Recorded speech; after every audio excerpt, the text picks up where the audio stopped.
fase S. Entonces, los centrosomas, nosotros sabemos que todas las células, absolutamente todas las células, tienen que tener un centrosoma. ¿Sí? Ese centrosoma está formado por dos centriolos, y estos centriolos, en un periodo de transición que hay entre la fase E1 y la fase S, en este periodo de transición, estos se van a separar.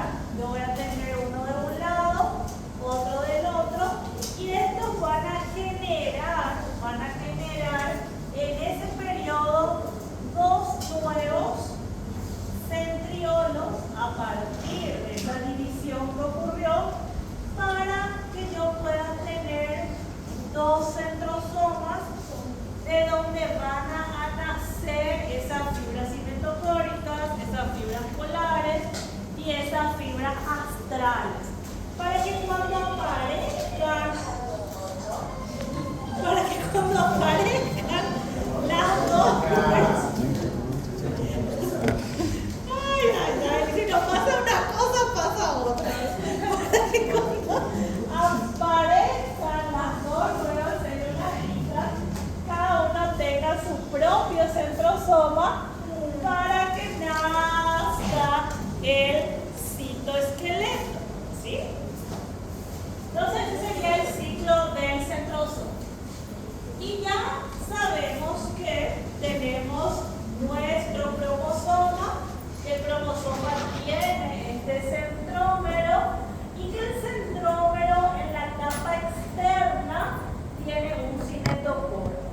A este cinetocoro pueden venir en promedio entre 30 a 40 fibras cinetocóricas y unirse a esa cara externa del centrómero. Esta unión que van a hacer las fibras cinetocóricas a la cara externa del centrómero está mediado, o se logra establecer una buena unión y tener una gran estabilidad gracias a dos proteínas que son las cinesinas y las lineínas. ¿Sí? Las cinesinas y las lineínas entonces son proteínas que van a ayudar a la unión de la fibra cinetocórica con la cara externa de nuestro centrómero.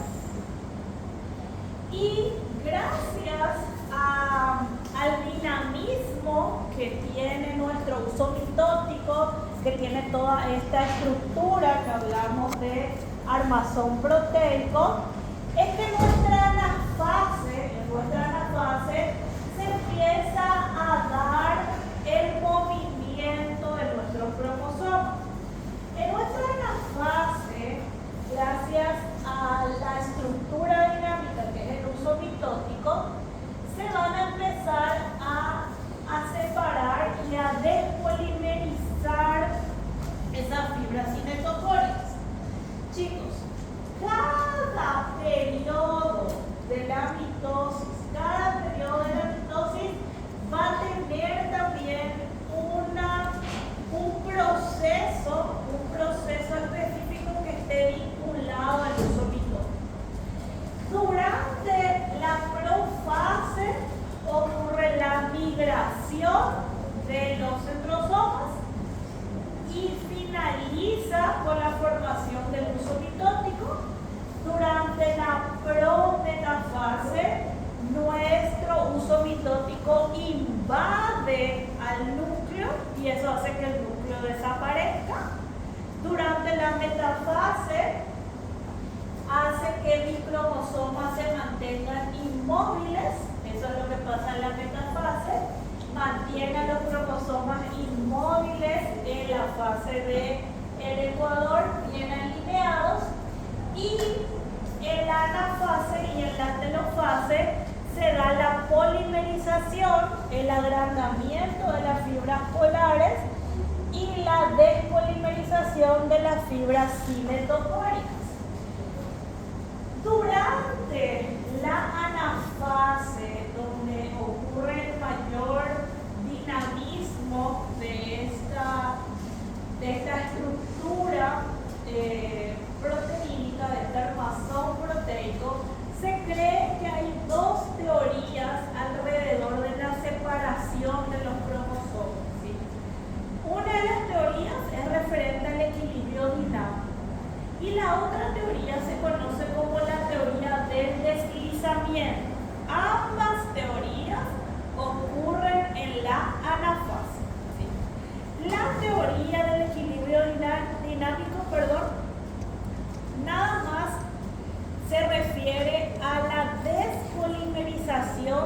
fibras cinetocóricas y que eso hace que se ocurra la fuerza necesaria para separar, para que mis cromosomas migren, ¿sí? En cambio, en la teoría del deslizamiento, lo que se cree, por eso nació también esta teoría, es que no puede ser posible que solamente el hecho de despolimerizar haga que mis cromosomas se vayan, sino que tiene que haber algo más atrás de eso. Y lo que se cree es que mis fibras polares están asociadas a proteínas motoras que hacen que mi cromosoma también se deslice. Cuando ustedes ven o observan un tren, el tren tiene dos rieles por donde él se va deslizando. Entonces se cree que hay proteínas motoras que están asociadas a esas fibras por donde va atravesando mi cromosoma. Entonces es como si fuera que las fibras cinetocóricas van acortándose y los cromosomas, gracias a proteínas motoras que se encuentran en las fibras, pueden deslizarse girando. El cromosoma va girando y da vuelta y vuelta y vuelta y vuelta y vuelta y vuelta hasta llegar al punto. Es como un riel, como una cuerda que así le van girando y deslizando. Entonces esas dos son las teorías para la separación de los cromosomas. Sí, no se sabe, o sea, no te puedo decir es esta proteína motora. Solamente se cree que hay proteínas motoras que ayudan al proceso, pero el libro no especifica qué proteína motora. Yo también desconozco. Si vos encontrás, estaré muy agradecido. Entonces, por eso es que la anafase se puede dividir en dos. Yo hablo de una anafase A y una anafase B.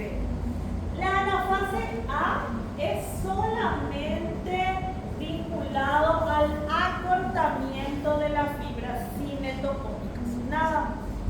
La anafase B vinculado al crecimiento de las fibras polares, que es que en ella se adecuan proteínas motoras para permitir el deslizamiento de los cromosomas.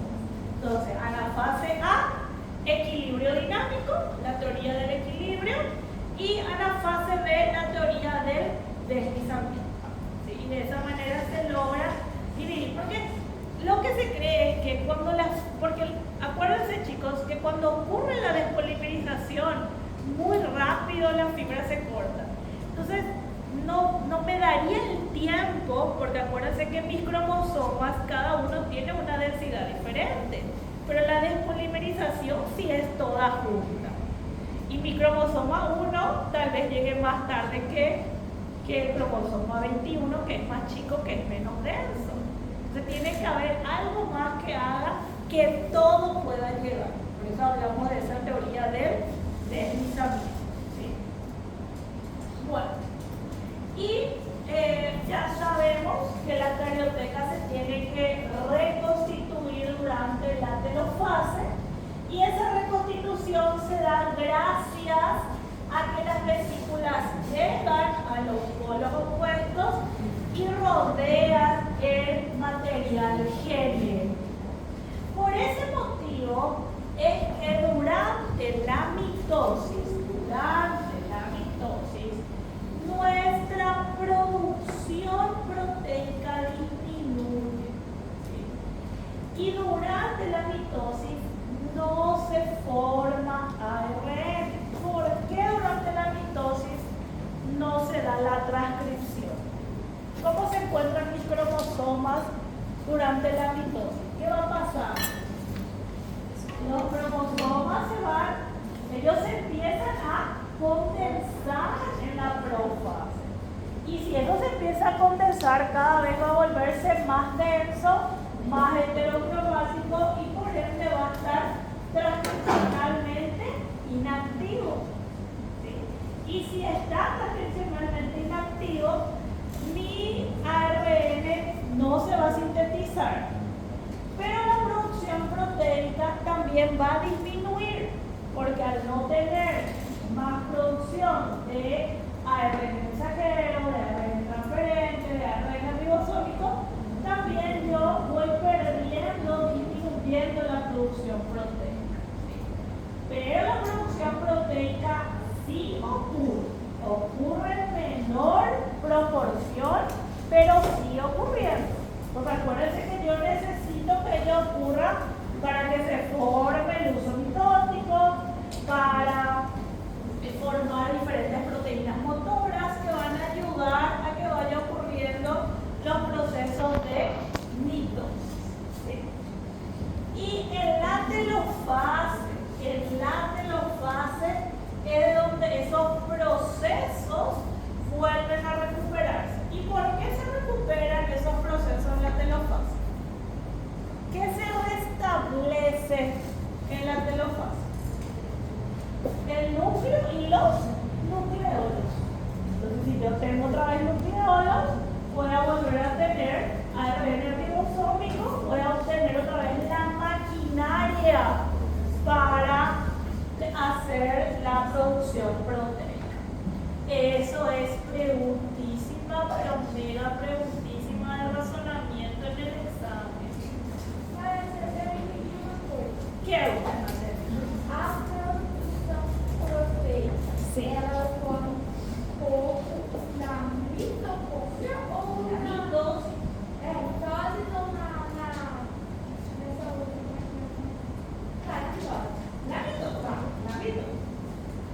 ¿Sí?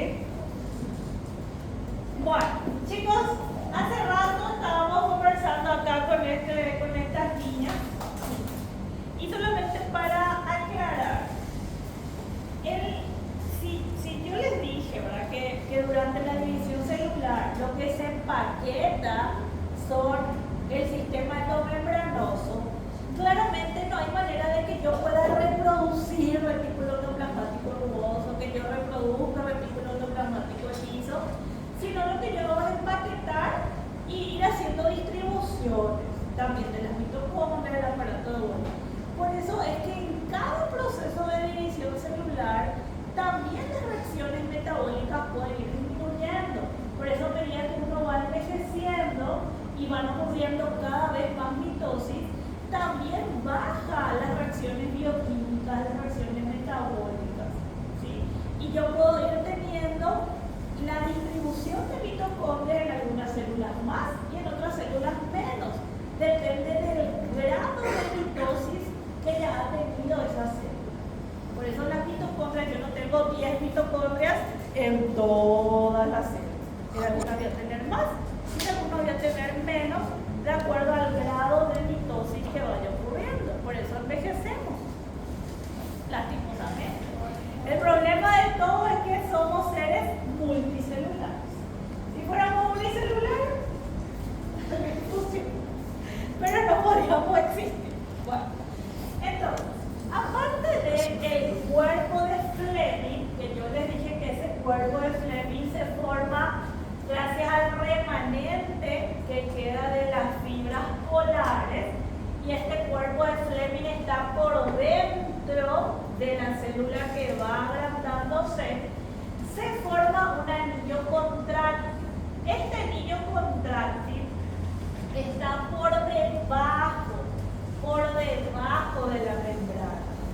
Este anillo contráctil está formado por filamentos de actina y de miosina 2. Miosina 2. Pregunta de examen.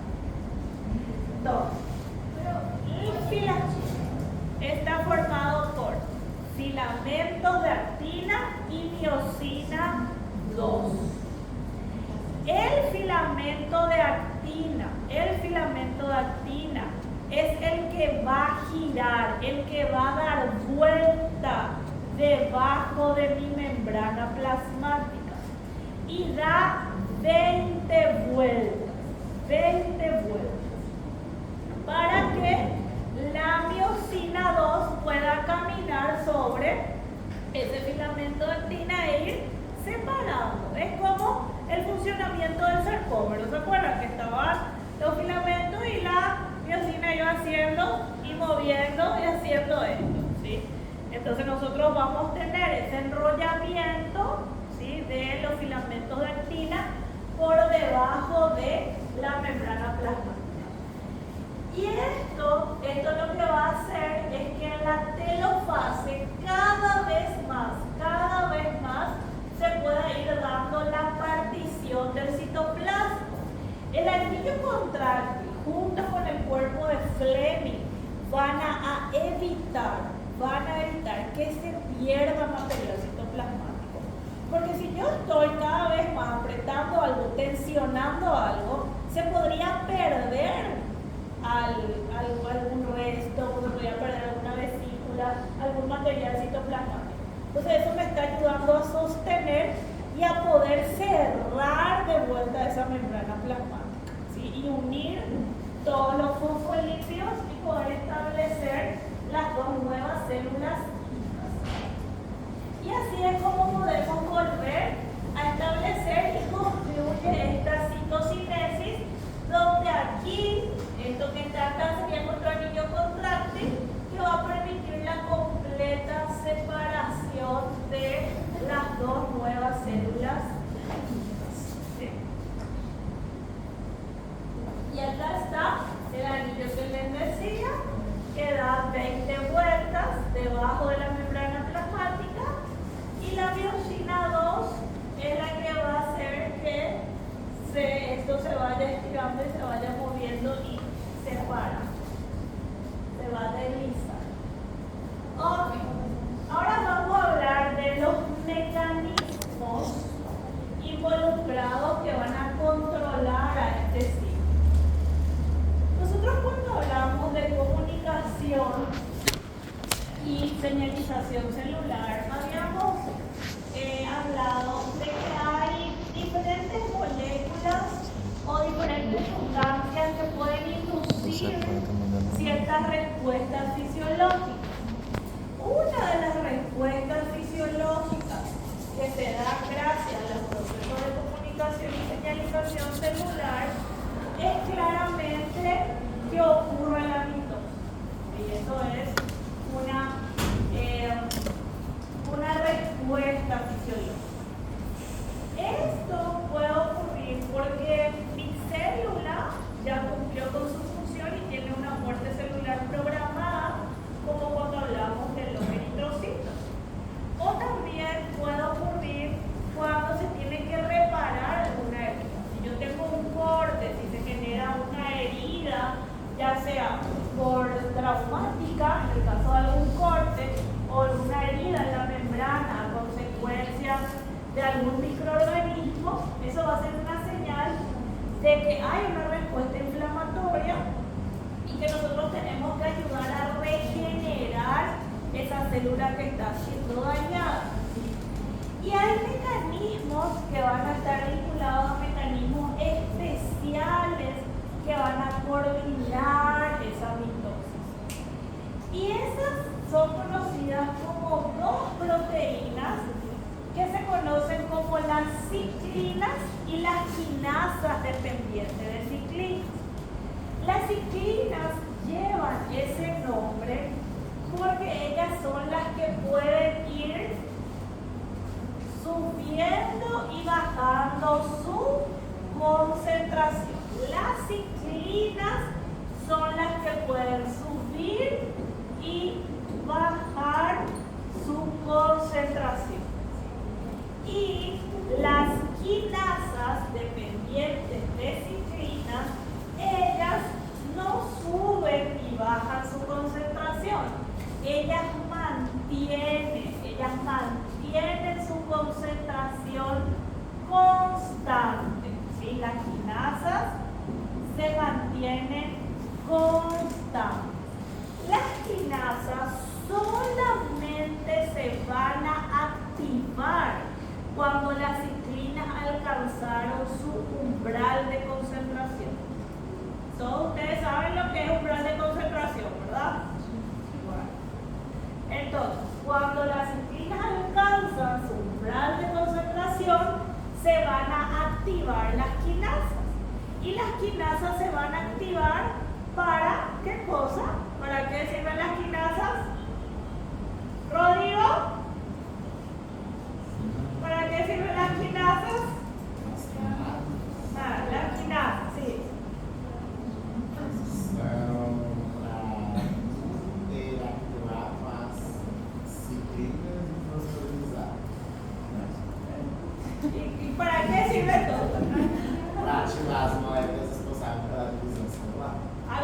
¿Haciendo qué cosa?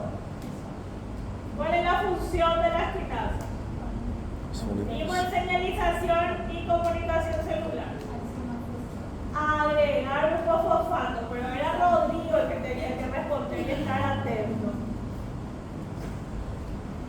Ahora, ve Rodrigo, ¿ves? ¿Ya sabe ahora? Sí. ¿Qué hace? Agregar un fosfato. Muy bien, Rodrigo. La quinasa.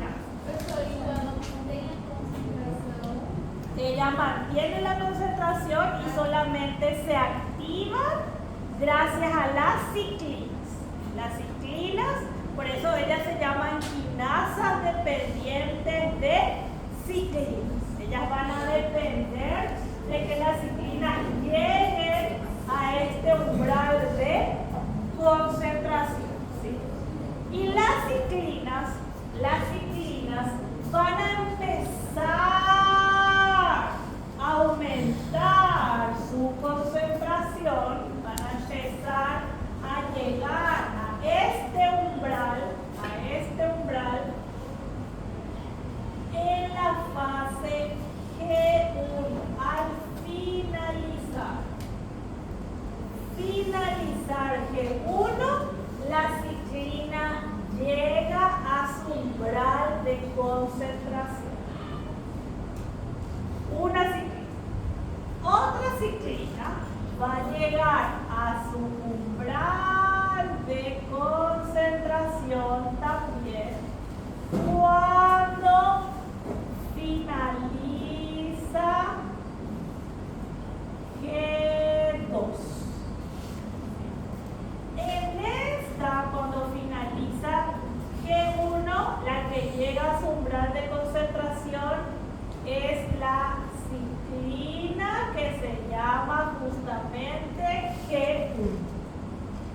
Y acá, cuando finaliza G2, la que llega a su umbral de concentración es una ciclina que se llama ciclina L. Ciclina M de mitosis. ¿Sí? Entonces, ¿qué va a pasar? La ciclina G1, acá llega a su umbral de concentración. Y nosotros tenemos dos tipos de quinasas que se mantienen constantes. Una quinasa es la CDK2, ¿sí? Y otra quinasa se llama CDC2. Una CDK2 y otra CDC2. Estas son las dos quinasas. En el ciclo celular, acá inicia G1. Acá inicia G1. Durante el trayecto en el que ocurre G1 hasta que llega a su umbral, acá concluye G1. Entonces, en este trayecto donde no alcanza su umbral de concentración, al finalizar, hasta donde ella empieza a bajar, a disminuir su umbral de concentración, acá ocurre la fase S. La fase S ocurre aquí, durante que la ciclina G1 está en su umbral de concentración. Y eso pasa porque la ciclina G1, cuando ella llega a su umbral de concentración, ella es la que ayuda a que se tome la decisión de que la célula va a entrar a división celular. ¿Sí? Entonces, en este momento, cuando ella llega acá a su umbral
fase.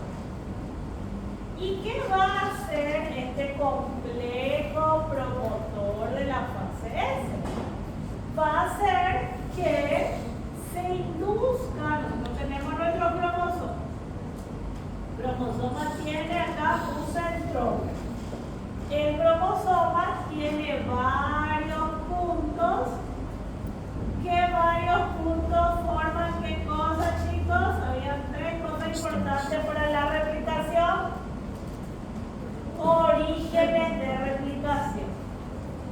Entonces, SPF induce la apertura de los orígenes de replicación.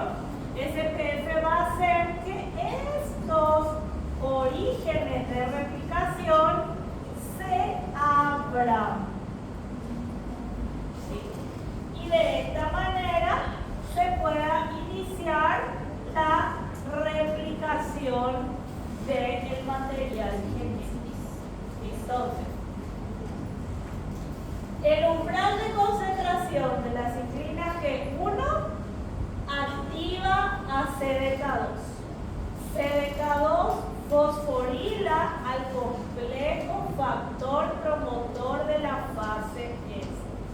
El factor promotor de la fase S activado induce la apertura de los orígenes de replicación para que vengan todas las enzimas necesarias para que ocurra el proceso de replicación. ¿Sí? Y así. Entonces, G1 empieza a disminuir, a bajar su concentración cuando la fase S termina. Se cumplen las 7 horas que mi célula necesita para replicar todo el material genético y la concentración de la ciclina G1 va a empezar a disminuir. Esa concentración de la ciclina G1 va a hacer que aquí, cuando está finalizando, empiece a crecer. ¿Sí? Acá nosotros vamos a ver la finalización. Acá hay una transición. Acá hay una transición entre S y G2. En esta transición entre S y G2 empieza a crecer mi ciclina M. En esta transición, ¿verdad? En esta transición que hay acá, y cuando yo hablo solamente ya entro a G2, y para que ella empiece a subir su umbral de concentración, es que acá ocurre la reparación del ADN que pudo haber estado dañado cuando concluyó la fase S. Entonces, a medida que se va reparando, mi ciclina M empieza a subir.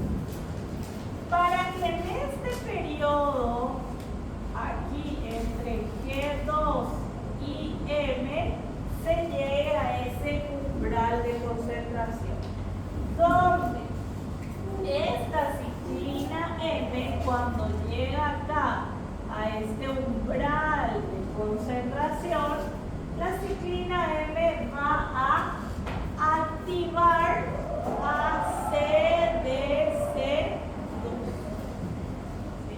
La ciclina M activa a CDC2. Activar CDC2. Y cuando CDC2 se activa, ocurren también fosforilaciones, porque la CDC2 también es una quinasa. Pero se fosforilan cosas muy específicas, ¿sí? Chicos, todo esto va ocurriendo a medida que G2 actúa con un mecanismo de seguridad que es reparar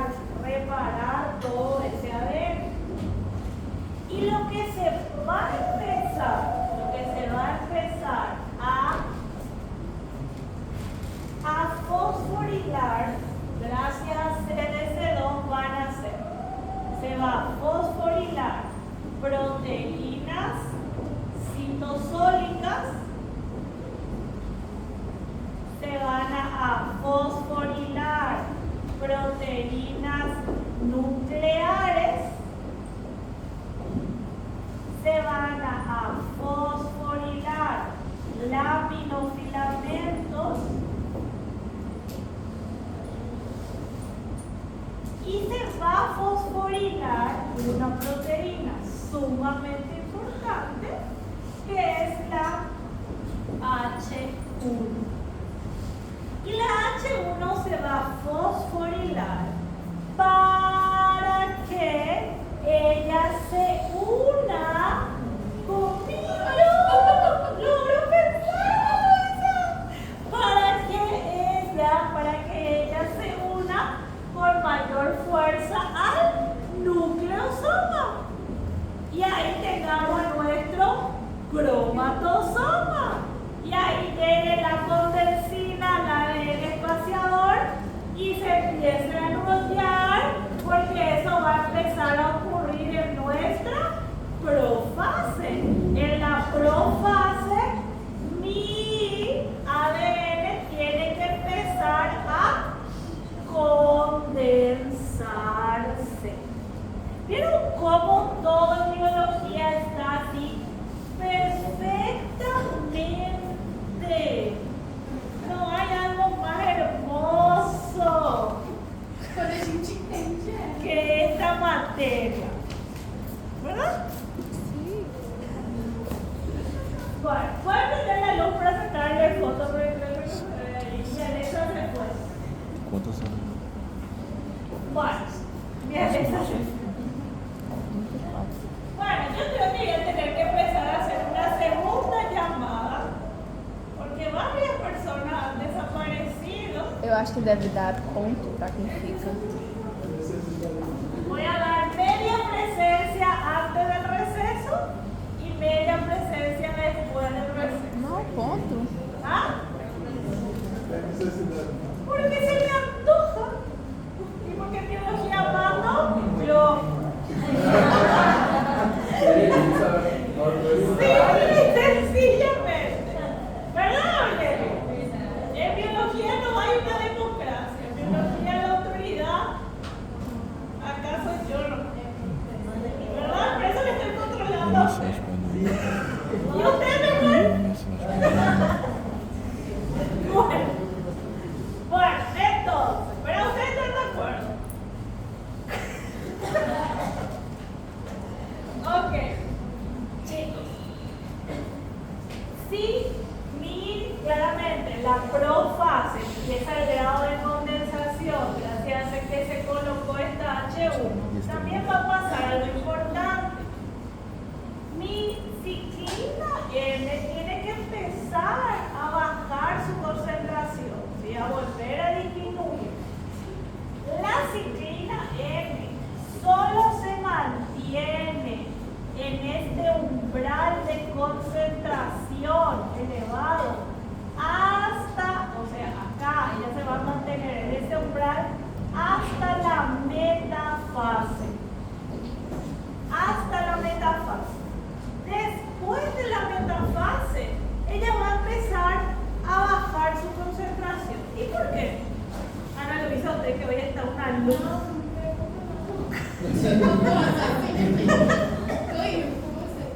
¿Ah? ¿Por qué? Porque después de la metafase, Mateus, él me la vaya a escribir, él tiene correo. ¿Está pensando qué? Ay, pobrecito, tiene hambre también. Muy Alexander, ¿por qué va a empezar a disminuir?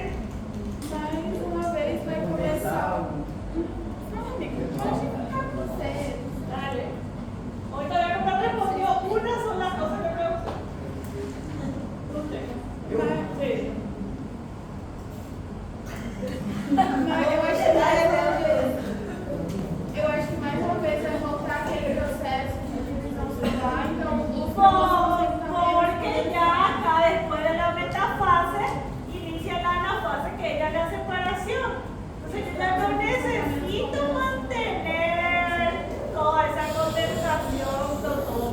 de normal. Ay, Ana Luisa hoy está brillando. Tá. Brillando.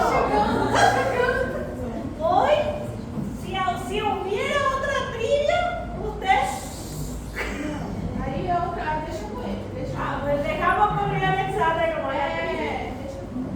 Bueno, ¿y qué va a pasar? Acá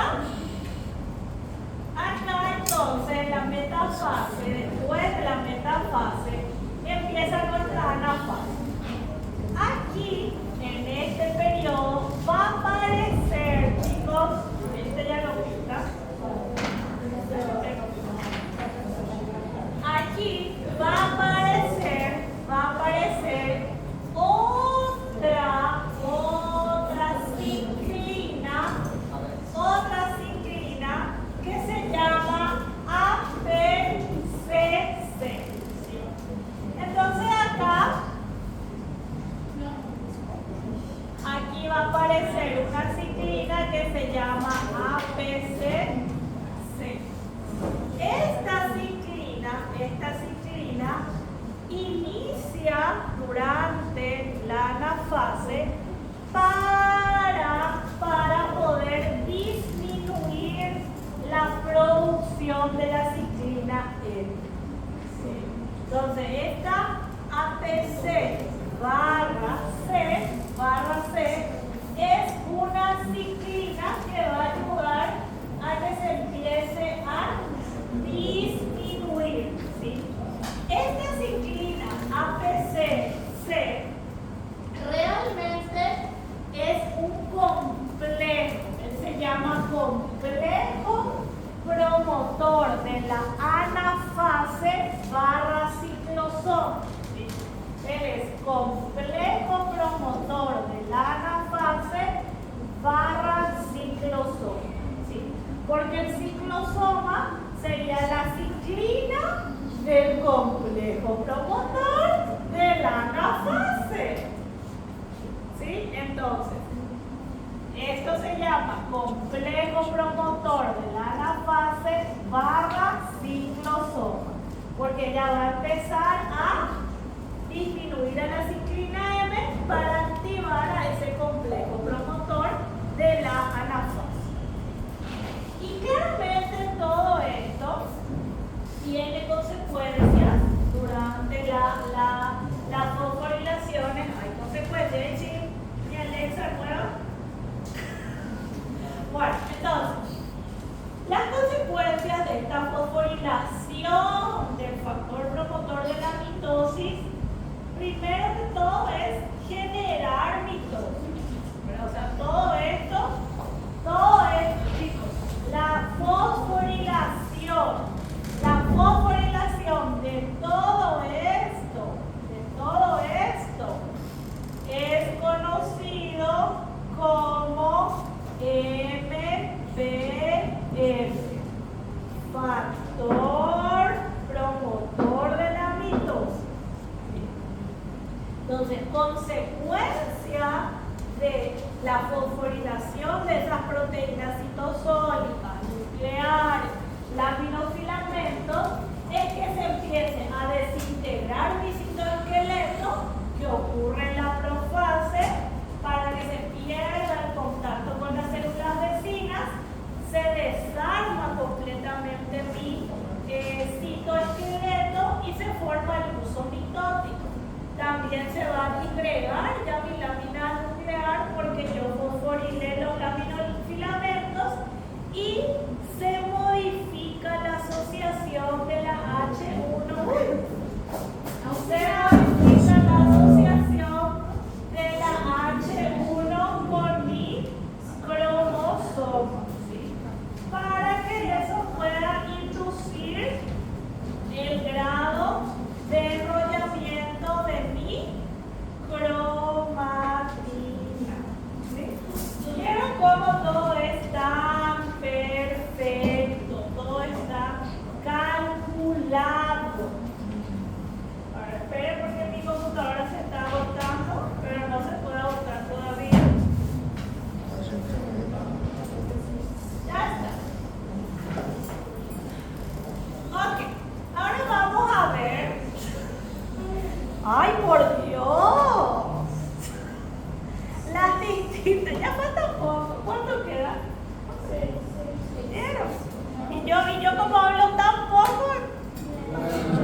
Está acabando, está acabando. Hay también, aparte de todas estas ciclinas, estas quinasas que van a controlar todo el ciclo celular, también hay sustancias que van a inducir la proliferación celular y otras que pueden hacer disminuir esa proliferación celular. Una sustancia que puede inducir, que es inductora de la proliferación celular, son sustancias del medio exterior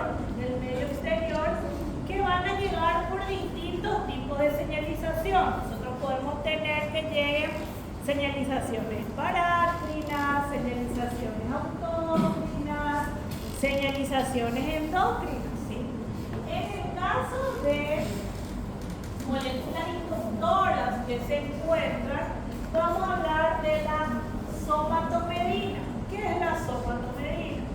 La somatomedina es una molécula que se forma en el páncreas y que es muy similar a la insulina. Quiere decir que es una hormona peptídica. Y si ella es una hormona peptídica, ella va a llegar a enviar señal para realizar la proliferación celular a través de una señalización ¿de qué tipo? ¿Ah? Endocrina, Ana Luisa, que hoy no estás. Dios santo. Una señalización endócrina, ¿sí? Y luego tenemos factores de crecimiento, factores hematopoyéticos, y estos factores están más vinculados a una señalización autócrina, ¿sí? Donde mi propia célula va a generar, ya sea a través de ciertas lesiones, ya sea porque ya cumplió con su función, porque ya llega a su vida media. Y una de las proteínas inductoras de la proliferación celular y que tiene que verificar que realmente todo esté listo para que se pueda dar la proliferación es la proteína P53. Pero la P53 es una proteína que es conocida como una proteína una proteína que va, ahora llegan estos niños, ¿verdad?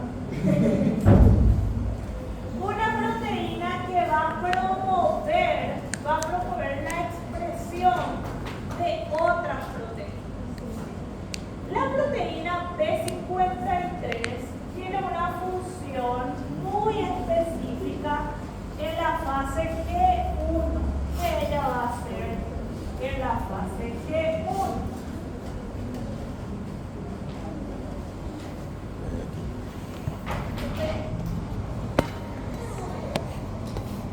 Se escaparon.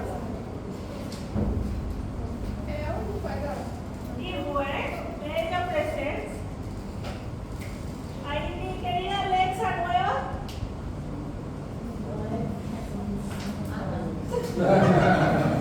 Professora, ela que faz a verificação das proteínas mesmo, para fazer a verificação se elas são viáveis. También, sí. Porque acuérdense que en la G2 se da la reparación del ADN que fue replicado. Y en la G1 se tiene que hacer un checkpoint, ¿sí? Para saber si esa célula va a entrar a replicarse. La proteína P53 es la que va a realmente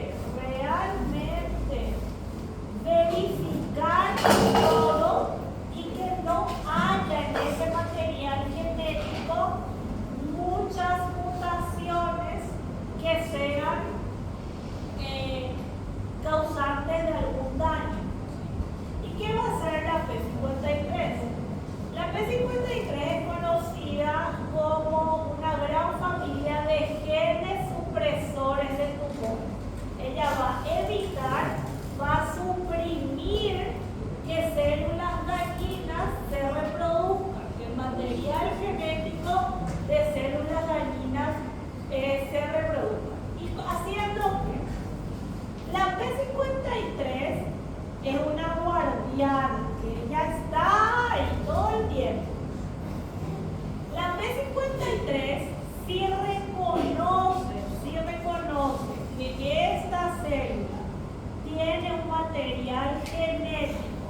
donde el ADN está dañado. Porque ¿qué pasa? La ciclina G1, que ella aumenta acá de concentración, ella va a subir de concentración. Ella no verifica que ese ADN esté o no acorde para entrar y activar realmente a CDK2. ¿Sí? Ella no verifica, ella no dice, ay no, este ADN está muy dañado, no voy a llegar a mi umbral de concentración. La ciclina G1 no dice eso. Por eso es que la P53 sí reconoce que hay un ADN dañado, porque ese ADN estuvo con mucho estrés, por radiación, porque se acumularon varias mutaciones por efectos medioambientales, efectos externos. Lo que va a hacer esta P53 es agarrar y colocarse sobre la zona reguladora de un gen. Entonces la P53 viene y se coloca en la zona reguladora del gen. Cuando ella se coloca en la zona reguladora de un gen, ella está actuando acá como un factor de transcripción específico. Ella está actuando como un factor de transcripción específico. Y ella actúa como un factor de transcripción específico haciendo que se forme ARN mensajero, ¿sí? Haciendo que se active acá bibliomotor y se empiece a transcribir desde el sitio más 1 para acá. Entonces la P53 va a activar la transcripción y va a activar la transcripción del ARN mensajero que tiene información para dos proteínas. ARN mensajero que tiene información para una proteína que se llama P21 y una proteína que se llama P16. Esas dos.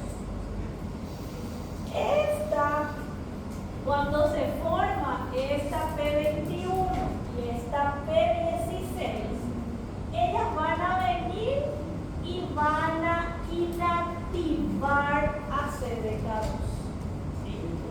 P21 y P16 inactivan a CDK2. Ellas van a unirse a CDK2 inactivando, porque esta ciclina G1, ella va a sufrir su plan de concentración, pero ella no hace todo lo que hace la P53. Y si ella inactiva CDK2, no va a ocurrir ¿qué cosa? La fase